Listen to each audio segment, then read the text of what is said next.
Good afternoon, and welcome to the 800 Credit Score Man Show.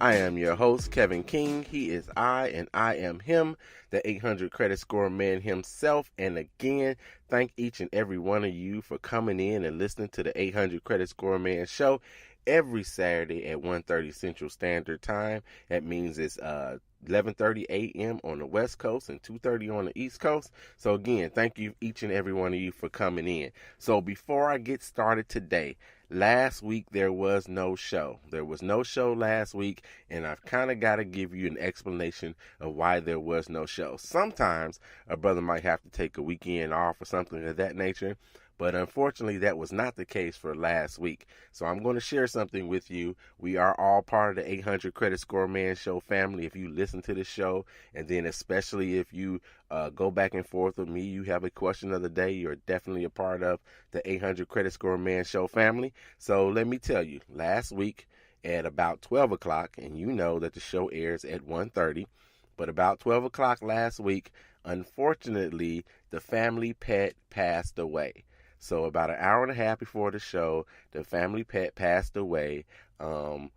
Ralphie was our Shih Tzu's name. I used to call him a little piece of Shih Tzu, and that was Ralphie. So Ralphie's been around a long time. He was older. He got sick during the week, and unfortunately, he did not make it. So that's why we didn't have a show last week. At the end of every show, I talk about Kobe, Cameron, and Carter. Kobe actually named Ralphie. Ralphie was a gift from me to my wife, her very first pet. So Ralphie has preceded both Cameron and Carter as well. So I had to make sure that family was good first. And so that meant that there could be no show last week. So unfortunately, there was not one, but I'm back this week. And yes, everybody's doing pretty good. Ironically, I guess, the little one, Carter, found a DVD, All Dogs Go to Heaven, about 2 weeks ago. So 2 weeks ago, he found this DVD, and if you know anything about kids, they like to watch things over and over and over. So we watched that DVD at least a dozen times, so maybe that made that transition for Ralphie and the family a little bit easier because we saw the movie All Dogs Go to Heaven, so maybe the explanation was better. So that's why there was no show last week, but I hope you came back this week to listen to me again so you can get all the information that you need to help you improve your credit scores. The entire purpose of this show is to help you increase your credit scores, which will lower the interest rates that you pay, and then you'll save more money, keeping more money in your pocket. So, again, thanks each and every one of you for coming in and listening to the show and sticking with me. Thank you for the people that were texting me and emailing me saying, hey, what's happening to the show? Where's the show? And all that kind of stuff. I appreciate it. That means I know that you're out there listening and you're looking forward to the show on Saturdays, 1:30 Central Standard Time. So, again, thanks. All right, so let's see what we're going to talk about today. We got a lot of things on deck. You know, I give these shout outs since I missed last week. There's probably 100 shout outs that I have to give. Some people are going to get missed. So you may have celebrated a birthday last week. However, your shout out may not be this week. It may be next week or the week after that. Who knows? But I'll get those shout out in. But the information that I give out is what's most important to each and every one of you. So I want to make sure that we do that. So let me take care of some business right quick. So let's do this. Remember those good old days of dual income, no kids, double-digit pay raises, and 2-for-1 stock splits? Well, these days, money's a lot harder to get a hold of and even harder to hang on to. That's why State Farm agent Paul Downing would like to introduce you to the Discount Double Check. He'll go through your car insurance policy line by line to make sure you're getting the discounts you deserve and aren't leaving any money on the table. It's fast, it's free, and when he's done finding you 10% here, 15% there, you could find yourself looking at discounts of up to 40%. That can mean savings worth hundreds of dollars, and that's a pretty good return for simply investing a few minutes of your time. So call State Farm agent Paul Downing today at 219-884-6947. That's 219-884-6947, because being there to help keep more of your money in your pocket is why he's here. Like a good neighbor, State Farm is there. And while you're at it, wish Paul Downing a happy birthday. He celebrated a birthday this week as well, so wish him a happy birthday too. All right, so today we're going to do a little recap I'm going to give you the newest, the latest information regarding the Equifax breach. Is very important. When this subject first came up, I didn't really think that it would take up 2 shows or, a show and a half to talk about protecting yourself and what's going on. But it's very important that you stay up to date on what's going on with it. And you absolutely make sure you check and see if you have been impacted by this particular breach. With 143 million people impacted by this breach, then it's a very good chance that you have been impacted as well. So make sure that you do that. So let me give you some of the newest or the latest information regarding. So we found out just a couple weeks ago that Equifax had been hacked, right? And then we found out that they were hacked by, we don't know who by, but that 143 million people information was impacted or stolen from whoever hacked them. We also found out that they gave like full credit card numbers for over 200,000 people, where they can go in and they can start charging things right on your credit card. But here's what we didn't know at the time, and now we do. So the breach the hack actually occurred between mid-May and the end of July. So the company actually discovered, Equifax, they actually discovered it on July the 29th.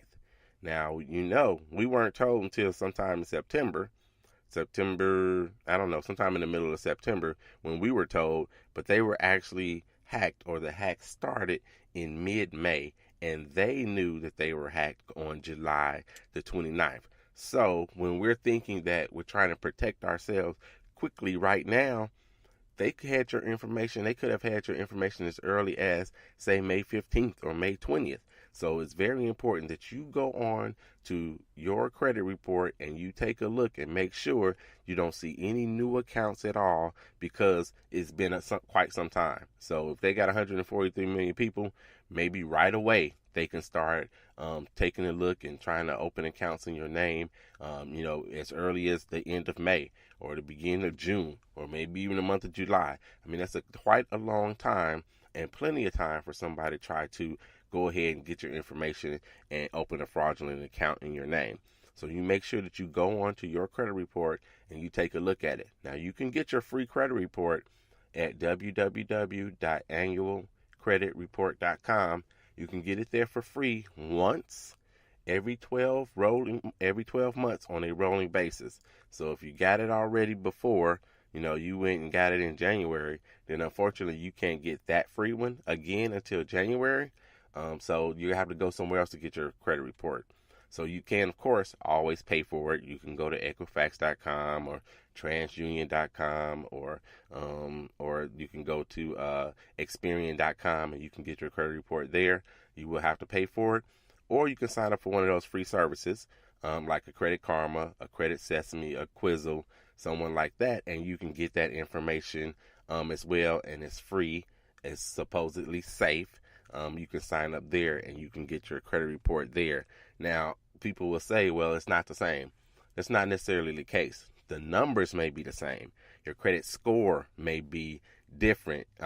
Your credit score may be different, but the information in itself is the same, or should be the same. So if you have an account with Chase Bank on one of them, you should have the account at Chase Bank on the other credit report as well. So you can go there and you can look at that information. Now, I'm going to give you a hint.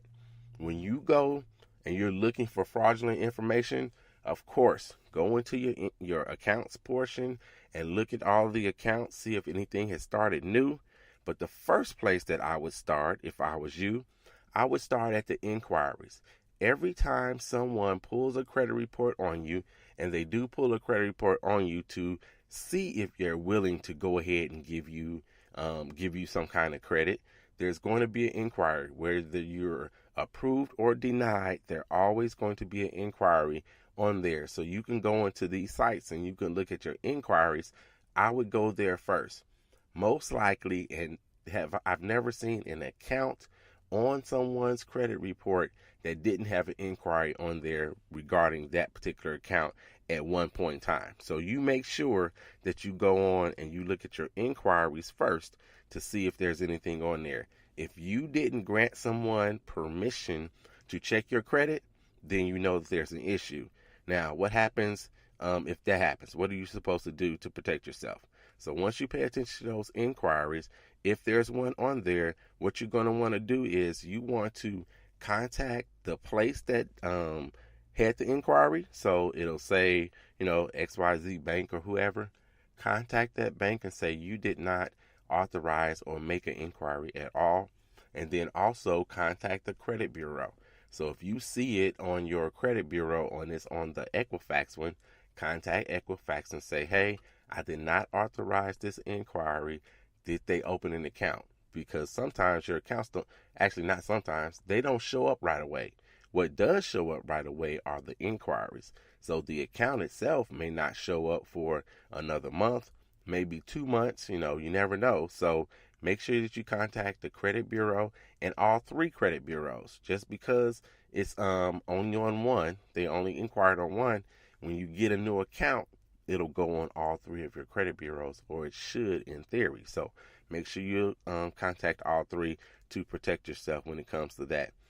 Also, what I want to tell you guys was this. When you have, we were talking about trying to protect yourself last week and what you should do. Should you sign up for the free credit monitoring, through Equifax that they're trying to offer now or not? Go back and listen to that show. You can hear my full thoughts about that. But yes, I think you should, especially since they don't limit you in regard to if you wanted to sue them later on down the line, or if you wanted to become a part of a class action suit. I think last week I mentioned even an example of how much money I thought a suit might be, just for an example, and I was way, way off. There's already a suit in the making, and they're talking about billions of dollars, not millions. Yes, billions with a B. They're talking about billions of dollars. So make sure that you go on and you get that free credit monitoring. What you can also do, what I found out during the last couple of weeks, is that some companies in your benefits package, they may have some type of credit monitoring, and it's free, or you're already basically paying for it. So I would suggest that you contact your HR or your benefits department and see if they have fraud protection. A lot of places do have it, and it may not be automatic. So you may have to call and find out and then sign up for it. So you go ahead and do that. For example, I'm aware that Microsoft has this kind of coverage, and they're not the only company. So you can have a smaller mom and pop. It doesn't have to be big as Microsoft. You may be able to have this particular kind of coverage for free, and it doesn't hurt you at all to have more than one monitoring company taking a look at your stuff. You never know what might go on. So if you can get it for free through Equifax and you can get it for free through your job, then I would suggest that you go ahead and you do just that. All right, so let's do this right quick. Let me do, since I got a whole bunch of shout outs, let me do some shout outs right quick. I got to start the show off, even though last Saturday was a bad one. On the 21st, my wife Yolanda celebrated her 21st birthday for the umpteenth time. So happy birthday to you, baby. I love you. Many, many more to you. And then also one of her best friends celebrated their birthday on the 20th, and that is Sharon Donaldson. So happy birthday to you, Sharon Donaldson. I'm glad that you're safe down there in Florida as well. And I already told you guys it was Paul Downing's birthday too, so make sure you guys give him a call. A good birthday present for him is for you to get that discount double check. So call Paul Downing, 219-884-6947 as well. I want to give a shout out, a happy anniversary shout out to Philip and Dana Hampton. They celebrated 22 years of wedded bliss. So I want to give them a shout out, as well as, I don't even know how long these people have been married, but it's been a long, long time. So I want to give a shout out to Curtis and Cheryl Pearson as well. And then coming in with 12 years of marriage, Eugene and Felicia McKinney, they celebrated an anniversary as well.